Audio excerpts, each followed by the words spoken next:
ating puppies. So, naisip mo ba? Ayan sila, ganyan. Ano una? Una! Puppy! Ayun guys, so tapos na namin silang paliguan.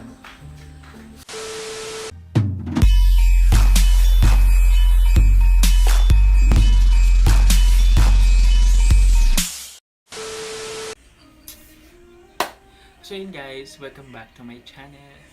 What's up guys? What's up guys? Welcome back to my channel.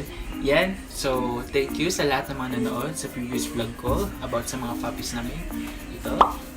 At ngayon naman, halata naman sa title, is totoo, nagpakain kami. Hindi naman nagpakain kami talaga. I mean, kami lang yung handa ng food for the frontliners sa kainta. So, ito ay so come up to ng mga friends ni Mama sa Zumba. So, dahil sila Mama at Papa ay nagluluto talaga ng mga ulam-ulam dahil dati may canteen kami. So, nabigyan ng opportunity na maghanda ng 250 packs na food para sa mga frontliners sa kainta. So, yun, samahan niyo ako na prepare natin yung mga goods, mga pagkain. Paano naman prepare sila? Nailagay na.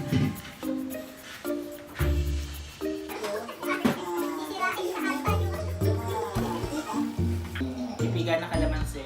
Dahil pala gagawa kami yung pork chop. Pork steak. So, ako taga-piga, si Mama taga-hiwa.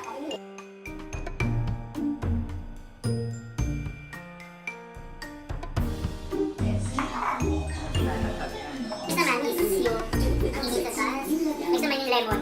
So, ito naman yung pipigay na. Hindi lang mga dalawa.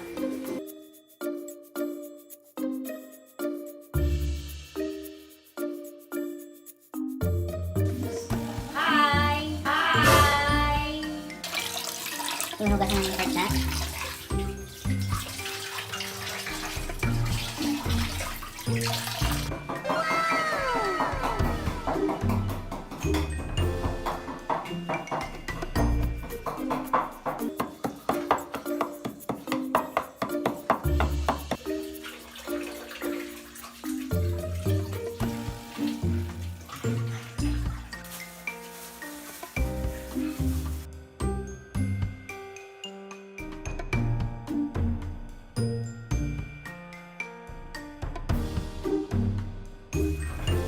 Baka naman nakabuto.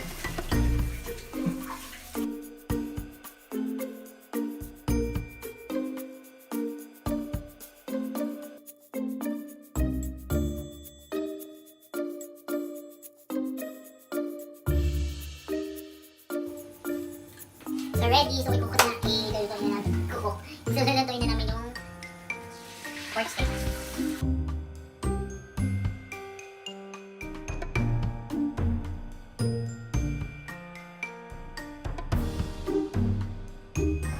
So yun guys, second batch na kami.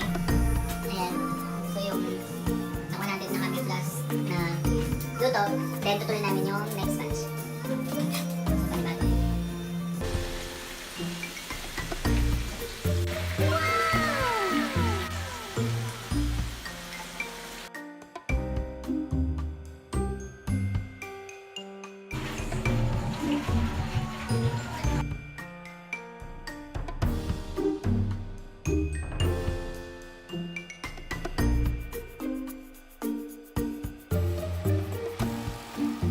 Kasi pagka nauna yung ulam mo napapatungan mo, alanganin na.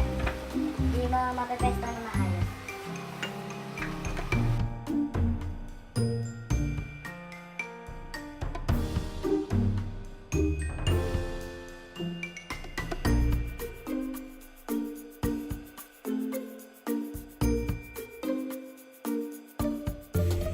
Yan.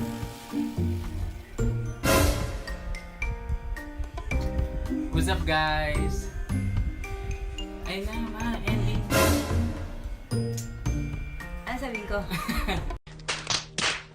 Walang orientation eh. Hindi ka naman. Guys, so nakatulog na ako dun time na yun at ngayon na ulit ako nakapag-shoot ulit about dun sa vlog na yun. So nandito kasama ko si Mama.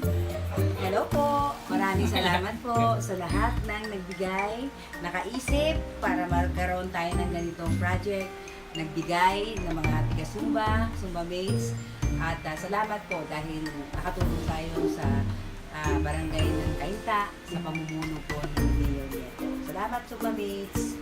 So yun guys, salamat sa panonood. Sana nag-enjoy kayo and yun, bye guys!